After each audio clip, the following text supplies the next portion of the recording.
Bismillahirrahmanirrahim. Assalamualaikum warahmatullahi wabarakatuh. Waalaikumsalam warahmatullahi wabarakatuh. Salam sejahtera untuk kita semua. Shalom, Om Swastiastu, Namo Buddhaya, salam kebajikan. Selamat siang teman-teman semua dan dosen yang saya hormati. Semoga kita semua dalam keadaan sehat. Puji syukur marilah kita panjatkan kepada Tuhan Yang Maha Esa, serta sholawat serta salam selalu tercurahkan kepada Nabi Muhammad SAW. Kami dari kelompok 7 yang terdiri dari saya, Jelis Pramadanti, sebagai moderator, dan teman-teman saya, yaitu ada Nilu Lola Mika Fatmawati sebagai presentator kedua, dan Wita Fitri Wulandari sebagai presentator ketiga, Sherly Safitri Julianti sebagai presentator keempat, dan Rahma Isnawati sebagai presentator kelima. Baik, presentasi pertama akan saya sampaikan. Perkenalkan diri, nama saya Jelis Pramadanti dengan NPM 2213032034 dari kelas 1A Program Pendidikan Pancasila dan Kewarganegaraan Universitas Lampung. Di sini saya akan menyampaikan materi presentasi saya, yaitu yang berjudul Pancasila sebagai Ideologi. Next. Pengertian ideologi. Kata ideologi berasal dari bahasa Yunani, yaitu idea dan logos. Idea artinya gagasan, konsep, pengertian dasar, cita-cita. Logos artinya ilmu. Secara harfiah, ideologi berarti ilmu mengenai pengertian dasar ide. Definisi ideologi berkembang menjadi suatu paham mengenai seperangkat nilai atau pemikiran yang dipegang oleh seorang atau sekelompok orang untuk menjadi pegangan hidup. Next.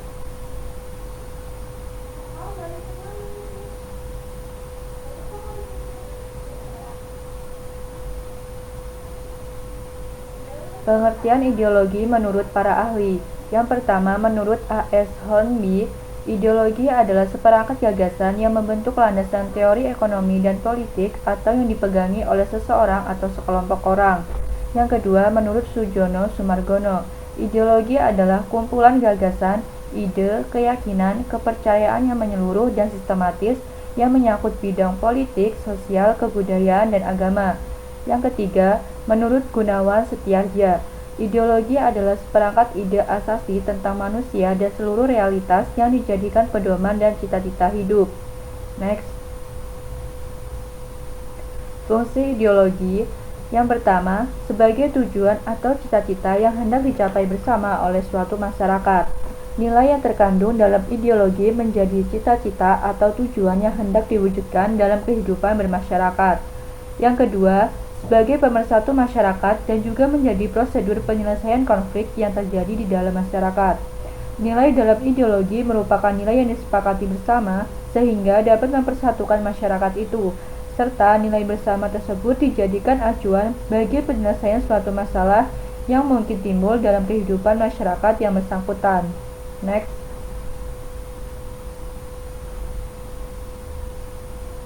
Pancasila sebagai ideologi. Artinya, cara pandang dan metode bagi seluruh bangsa Indonesia untuk mencapai cita-citanya, yaitu masyarakat yang adil dan makmur sesuai dengan nilai-nilai yang terkandung dalam Pancasila.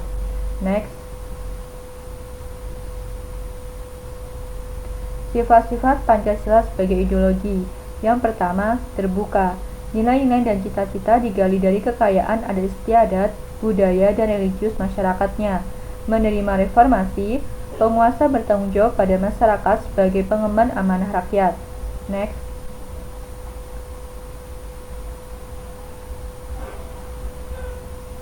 Sifat-sifat Pancasila sebagai ideologi yang kedua yaitu komprehensif, mengakomodasi nilai-nilai dan cita-cita yang bersifat menyeluruh tanpa berpihak pada golongan tertentu atau melakukan transformasi sosial secara besar-besaran menuju bentuk tertentu. Negara mengakomodasi berbagai idealisme yang berkembang dalam masyarakat yang bersifat majemuk. Next. Kelebihan dan kekurangan Pancasila sebagai ideologi. Kelebihannya yaitu dapat membawa Indonesia ke arah yang lebih adil dan makmur, merupakan jalan tengah antara liberal dan komunis, memberi inspirasi akan tata masyarakat bebas, menjadi sumber etik sosial. sebagai instrumen politik untuk melihat kinerja pemerintah dan untuk melawan ketidakadilan sosial dan segala manifestasinya. Next. Kekurangan Pancasila sebagai ideologi yaitu memberi kesempatan kebebasan yang cenderung menjadi anarki, adanya kemungkinan masuknya kepentingan neoliberal, terlalu normatif, dianggap tidak jelas karena hanya mengambil jalan tengah di antara komunis dan liberal. Pancasila justru membuat bangsa mengambil keburukan liberal dan komunis bersama-sama. Next.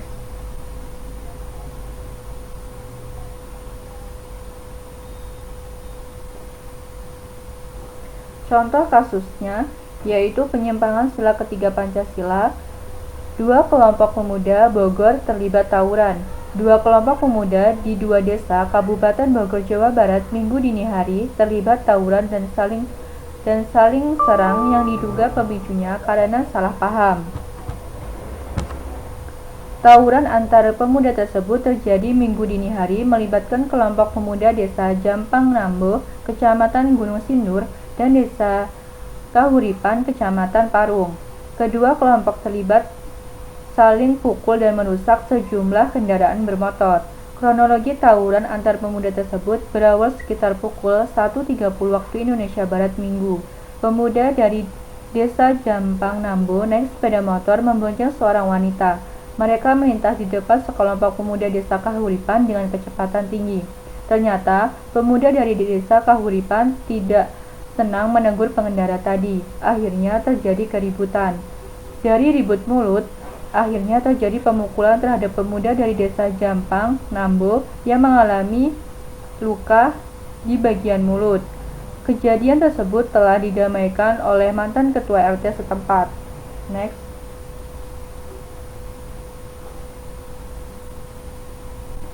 Solusi untuk kasus tersebut yaitu perlu untuk memulihkan kesadaran dari makna sila ketiga Persatuan Indonesia dalam pribadi masyarakat Indonesia agar masyarakat Indonesia menyadari betapa pentingnya persatuan dalam suatu kehidupan berbangsa dan bernegara demi tetap menjaga persatuan. Pemahaman-pemahaman ini sangat perlu untuk diterapkan di bangku pendidikan sejak dini. Dan menurut saya, pemuda tersebut seharusnya melaporkan kejadian tersebut kepada kepolisian untuk ditindaklanjuti dan tidak bertindak sendiri untuk membalas sehingga terjadi kerusuhan. Bersikap lebih legowo terhadap kasus tersebut untuk menjaga kerukunan antar desa dan menyelesaikan masalahnya secara baik-baik dan secara kekeluargaan.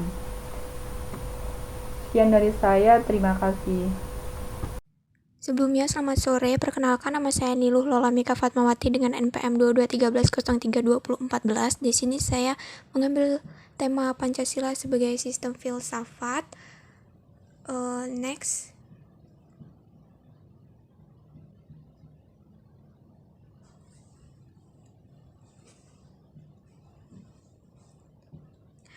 Pancasila disebut sebagai sistem filsafat dibahas dengan dua cara, yaitu dengan cara deduktif dan induktif. Deduktif dilakukan dengan mencari hakikat Pancasila serta menganalisis dan menyusunnya secara sistematis menjadi keutuhan pandangan yang komprehensif. Yang kedua, induktif, dilakukan dengan mengamati gejala-gejala sosial budaya masyarakat, merefleksikannya, dan menarik arti dan makna yang hakiki dari gejala-gejala tersebut. Next. Sila-sila Pancasila sebagai sistem filsafat pada hakikatnya merupakan suatu kesatuan organis yang berarti antara nilai sila-sila Pancasila itu saling berkaitan, berhubungan, bahkan mengkualifikasikan satu dengan yang lain. Ciri-ciri Pancasila sebagai sistem filsafat adalah merupakan satu kesatuan sistem yang bulat dan utuh, yang berarti apabila terpisah satu sila dengan sila lainnya, maka tidak dapat disebut Pancasila. Next.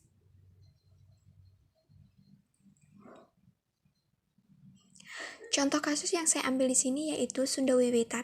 Sunda Wiwitan adalah kepercayaan pemujaan terhadap kekuatan alam dan arwah leluhur yang dianut oleh masyarakat tradisional Sunda. Masyarakat menganut Sunda Wiwitan kesusahan dalam mencatatkan agamanya, karena mereka hanya diwajibkan untuk memilih salah satu agama untuk dicatat dalam KTP.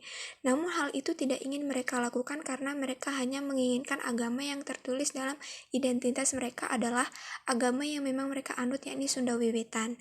Next.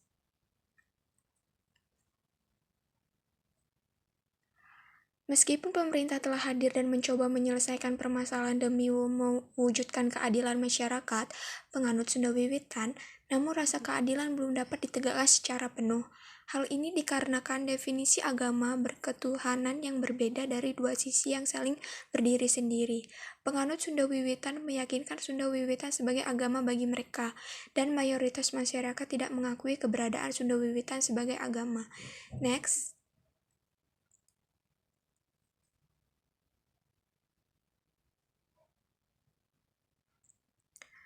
Ketuhanan yang Maha Esa dari kacamata filsafat menunjukkan bahwa secara tidak sadar intoleransi dan nasionalisasi sebagai sesuatu yang telah tertanam dalam ideologi Indonesia telah menetapkan Indonesia menjadi negara monoteistik religius yang memberikan pemerintah piranti yang diperlukan untuk masuknya agama-agama non-teistik, politeistik, dan non-monoteistik. Namun, mengubah pilar pertama Pancasila adalah sesuatu yang sulit karena merubah Pancasila itu berarti merubah negara Indonesia yang sudah berdiri sejak lama berkat tumpah darah para pahlawan dan pejuang kemerdekaan negara Indonesia. Next.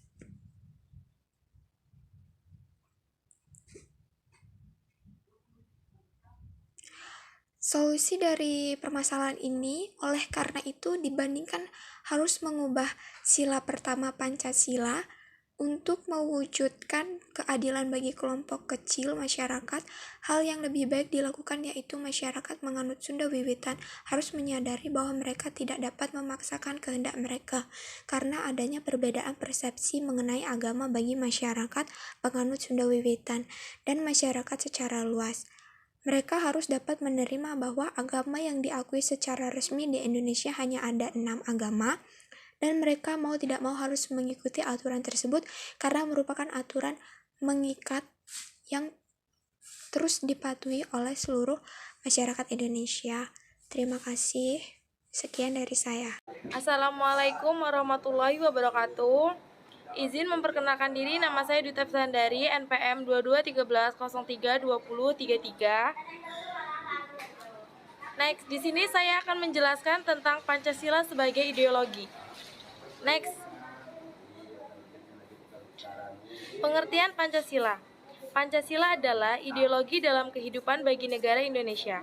Pancasila terdiri dari dua kata, yaitu panca yang berarti 5 dan sila yang berarti prinsip atau asas. Pancasila ini merupakan rumusan dan pedoman bagi kehidupan berbahasa dan bernegara, bagi kehidupan dan seluruh rakyat Indonesia. Next. Pengertian ideologi. Ideologi berasal dari dua kata yaitu idea yang berarti ide, gagasan, buah pikir, atau konsep. Sedangkan logos berarti hasil pemikiran. Jadi dapat disimpulkan bahwa ideologi adalah hasil pemikiran yang mencakup nilai-nilai tertentu demi mencapai sebuah tujuan tertentu yang ingin dicapai. Next. Pengertian Pancasila sebagai ideologi berarti Pancasila merupakan landasan, ide, atau gagasan yang fundamental dalam proses penyelenggaraan tata pemerintah suatu negara dan mengatur bagaimana suatu sistem itu dijalankan. Next. Adapun fungsi ideologi, yang pertama sebagai cita-cita negara dan yang kedua sebagai nilai integratif bangsa dan negara. Next. Macam-macam ideologi negara. Yang pertama, ideologi komunisme. Ideologi komunisme ini berkenaan dengan filsafat, politik, sosial, dan ekonomi yang tujuan utamanya menciptakan masyarakat dengan aturan sosial ekonomi berdasarkan kepemilikan bersama. Yang kedua, ideologi liberalisme. Ideologi liberalisme ini memprioritaskan kebebasan individu sebebas-bebasnya dalam segala aspek. Yang ketiga, ideologi fasisme. Ideologi fasisme ini paham yang berdasarkan prinsip kepemimpinan dengan otoritas yang mutlak atau absolut, di mana pemerintah, pemimpin, dan kepatuhan berlaku tanpa pengecualian menjadi sangat penting dalam ideologi fasis. Yang keempat, ideologi sosialisme. Ini serangkaian sistem ekonomi dan sosial yang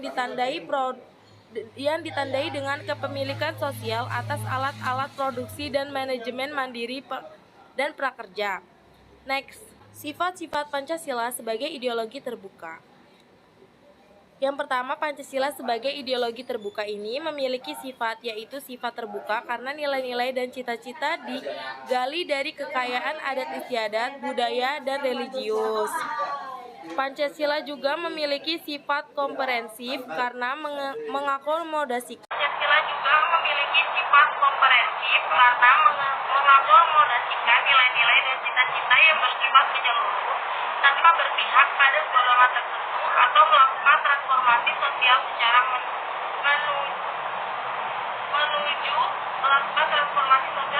besar menuju bentuk tertentu. Permasalahannya ini ada banyak yang dihadapi di tanah air ini. Masalah yang sering didengar meliputi masalah kemiskinan, radikalisme, perbedaan agama, dan masih banyak lagi. Nah, solusi yang dapat dilakukan ini, pemerintah menciptakan lapangan pekerjaan, lebih banyak menciptakan lapangan pekerjaan, dan masyarakat juga harus lebih memahami nilai Pancasila agar dapat memahami perbedaan agama. Sekian presentasi dari saya kiri. Wassalamualaikum warahmatullahi wabarakatuh.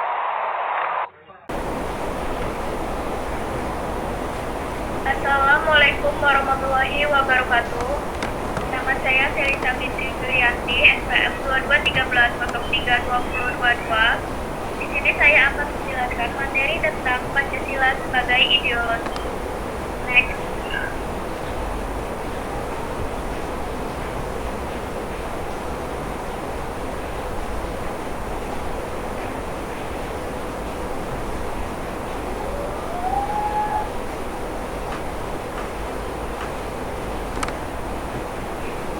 Pengertian Pancasila sebagai ideologi. Ideologi berasal dari bahasa Yunani yang diambil dari dua kata, yaitu idea dan logos. Idea berarti ide, buah pikiran atau konsep, sedangkan logos berarti hasil pemikiran. Jadi berdasarkan bahasa, ideologi yang mencakup ilmu kajian, asal mula, juga hakikat buah pikir atau gagasan. Pancasila sebagai ideologi berarti Pancasila dijadikan ideologi sebagai pedoman atau landasan yang fundamental oleh masyarakat Indonesia dalam menjalankan kehidupannya dan juga dalam proses penyelenggaraan tata pemerintahan suatu negara. Mengatur bagaimana suatu sistem itu dijalankan, visi atau arah dari kehidupan berbangsa dan bernegara di Indonesia ialah terwujudnya kehidupan yang menjunjung tinggi ketuhanan, nilai kemanusiaan, persatuan dan kerakyatan serta keadilan. Jadi, Pancasila sebagai ideologi negara merupakan tujuan bersama bangsa Indonesia yang diimplementasikan dalam pembangunan nasional, yaitu mewujudkan masyarakat adil dan makmur yang merata, material dan spiritual berdasarkan Pancasila dalam wadah negara kesatuan Republik Indonesia yang merdeka, berdaulat, bersatu dan suasana bangsa yang aman, tentram, tertib, dan dinamis, serta dalam lingkungan pergaulan dunia yang merdeka, bersahabat, tertib, dan damai. Next. Fungsi Pancasila sebagai ideologi. Yang pertama, menyoroti kenyataan yang ada dan mengkritisi upaya perwujudan cita-cita yang terkandung dalam Pancasila. Pancasila menjadi ukuran untuk melakukan kritik mengenai keadaan bangsa dan negara. 2. Memberikan tekad untuk memelihara dan mengembangkan identitas bangsa. Pancasila memberi gambaran identitas bangsa Indonesia, sekaligus memberi dorongan bagi masyarakat agar dalam berperilaku berdasarkan nilai-nilai Pancasila. Yang ketiga, mempersatukan bangsa. memelihara dan mengkukuhkan persatuan dan kesatuan itu. Fungsi ini sangatlah penting bagi bangsa Indonesia, karena sebagai masyarakat majemuk seringkali terancam perpecahan. Adapun faktor-faktor yang mendasari Pancasila dipilih sebagai ideologi yaitu, yang pertama, Pancasila merupakan ide-ide dari para pahlawan bangsa. Yang kedua, Pancasila merupakan sumber dari segala hukum. Yang ketiga, Pancasila merupakan aturan paling umum pada bangsa Indonesia. Makna Pancasila sebagai ideologi bangsa Indonesia adalah bahwa nilai-nilai yang terkandung dalam ideologi Pancasila itu menjadi cita-cita normatif bagi penyelenggaraan bernegara. Dengan kata lain, visi atau arah dari penyelenggaraan kehidupan berbangsa dan bernegara Indonesia adalah terwujudnya kehidupan yang berketuhanan, yang berkemanusiaan, yang berpersatuan, yang berkerakyatan, dan yang berkeadilan. Pancasila sebagai ideologi nasional, selain berfungsi sebagai cita-cita normatif penyelenggaraan bernegara, Pancasila juga digunakan sebagai nilai integratif bangsa dan negara. Nilai-nilai yang terkandung dalam Pancasila merupakan nilai yang disepakati bersama, karena itu juga berfungsi sebagai sarana pemersatu bangsa dan masyarakat yang dapat mempersatukan berbagai golongan masyarakat di Indonesia.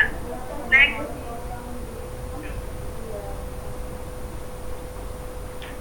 Pancasila sebagai sebuah ideologi memiliki 3 dimensi, yaitu yang pertama dimensi realita. Artinya nilai-nilai dasar yang terkandung dalam ideologi itu secara real berakal dan hidup dalam masyarakat bangsanya. Yang kedua, dimensi idealisme. Artinya kualitas ideologi yang terkandung dalam nilai dasar itu mampu memberikan harapan kepada berbagai kelompok dan masyarakat tentang masa depan yang lebih baik. Yang ketiga, dimensi fleksibel atau dimensi pengembangan. Artinya, kemampuan ideologi dalam mempengaruhi dan menyesuaikan diri dengan perkembangan masyarakatnya. Next. Contoh kasus Pancasila sebagai ideologi. Contoh kasus narkoba yang merambak di kalangan generasi muda. Remaja 17 tahun terlibat jaringan narkoba Nigeria Indonesia.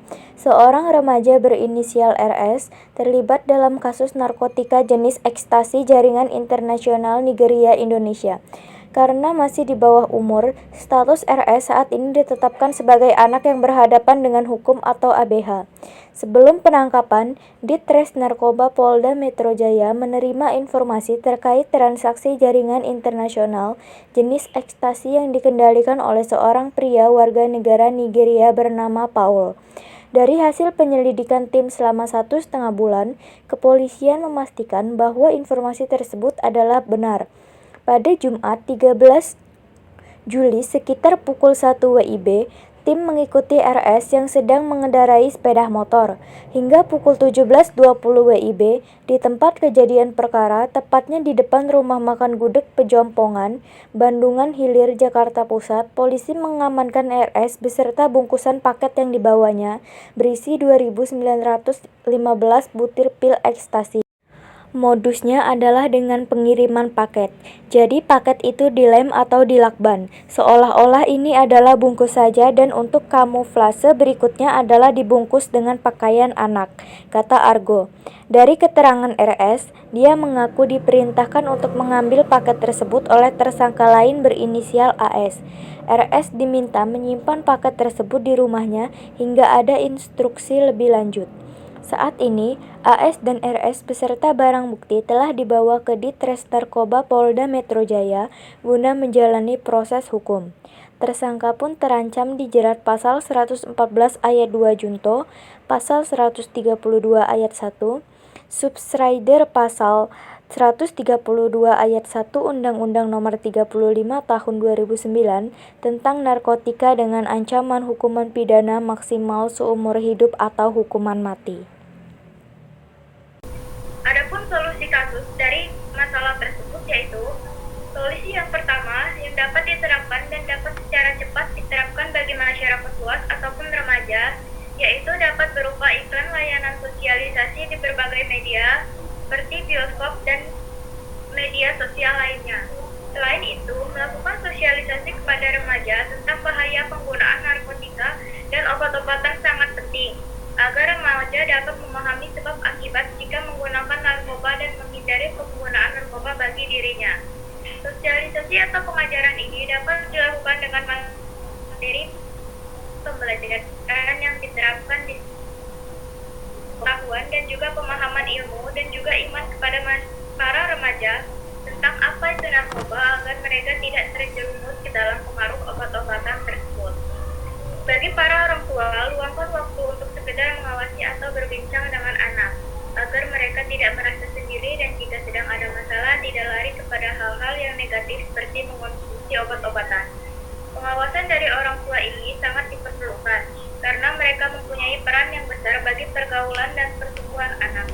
Ajak para remaja untuk melakukan hal-hal yang positif dan bermanfaat. Sedangkan, ada pun solusi yang dapat dilakukan oleh pemerintah yaitu dengan rajin melakukan sosialisasi kepada para remaja akan bahaya narkoba, menciptakan lingkungan yang kondusif bagi para remaja agar tidak salah bergaul, menyiapkan tempat pemeriksaan atau lembaga yang bertugas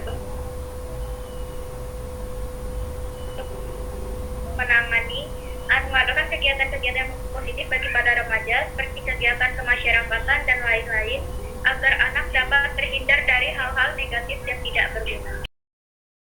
Sekian materi yang bisa saya sampaikan. Baik, Assalamualaikum warahmatullahi wabarakatuh.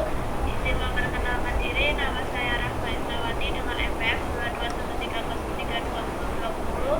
Di sini saya akan mempresentasikan tentang Pancasila sebagai sistem filsafat. Pancasila dapat dipahami sebagai sistem filsafat yang mengandung pemikiran tentang manusia dalam hubungannya dengan Tuhan, dengan diri sendiri, dengan sesama, dan dengan masyarakat sebagai sebuah bangsa. Beragam hubungan ini secara teoretik dimiliki Pancasila. Oleh sebab itu, sebagai sistem filsafat, Pancasila memiliki ciri khas yang berbeda dengan sistem-sistem filsafat lainnya. Sistem filsafat Pancasila memiliki kriteria dan sifat-sifat universal serta memiliki ciri khas nasional yaitu yang pertama, sistematis, fundamental, universal, integral, dan radikal, mencari kebenaran yang hakiki. Yang kedua, filsafat yang monoteis dan religius, yang mempercayai adanya sumber kesemestaan yaitu Tuhan Yang Maha Esa. Yang ketiga, monodualisme dan monopluralisme atau integralistik yang mengutamakan ketuhanan, kesatuan, dan kekeluargaan. Yang keempat, satu kesatuan totalitas yang bulat dan utuh antara sila-sila Pancasila. Yang kelima, memiliki corak universal, idealisme fungsional, dan harmoni idil. Yang terakhir, memiliki ciri-ciri dimensi idealitas, realitas, dan fleksibilitas. Kasus terkait Pancasila sebagai sistem filsafat. Kasus yaitu kasus rumah ibadah di Aceh Singkil. Pada 22 April, Forum Cinta Damai Aceh Singkil atau Percikdas kembali menyampaikan pengaduan terkait adanya diskriminasi pendidikan agama bagi anak Kristen dan vonis terhadap salah satu umat Kristen yang didakwah melakukan penembakan pada peristiwa pembakaran gereja pada 13 Oktober 2015. Menindaklanjuti pengaduan tersebut, DSKBB melakukan pertemuan konsultasi dengan Kodam Iskandar Buddha dan pemerintah Aceh, pengurus gereja Aceh Singkil, dan Forkopimda Aceh Singkil. Dalam pertemuan tersebut terungkap beberapa faktor dan penyelesaian, antara lain Pemkab Aceh Singkil telah memproses perizinan 11 gereja yang tidak dirobohkan dengan diterbitkannya rekomendasi dari FKUB dan kantor Kementerian Agama Aceh Singkil. Ditemukannya adanya diskriminasi pendidikan agama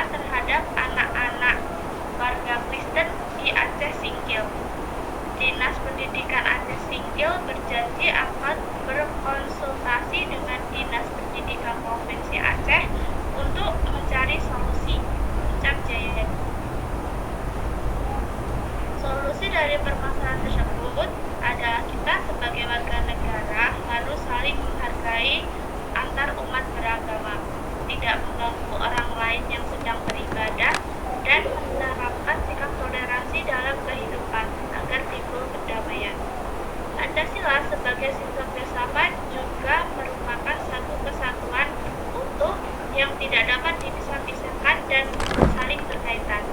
Seperti saat menerapkan sila pertama, yang penerapannya juga harus diimbangi dengan sila-sila lainnya. Karena sila ketuhanan yang Maha Esa adalah ketuhanan yang berkemanusiaan, yang adil dan beradab, bersatuan Indonesia, berkerakyatan yang dipimpin oleh hikmat kebijaksanaan dalam permusyawaratan perwakilan, serta berkeadilan sosial bagi seluruh rakyat Indonesia. Sekian dari kami kelompok 7. Jika ada kesalahan dan kekurangan dalam penyampaian materi, kami mohon maaf. Saya sebagai moderator mengakhiri. Wassalamualaikum warahmatullahi wabarakatuh.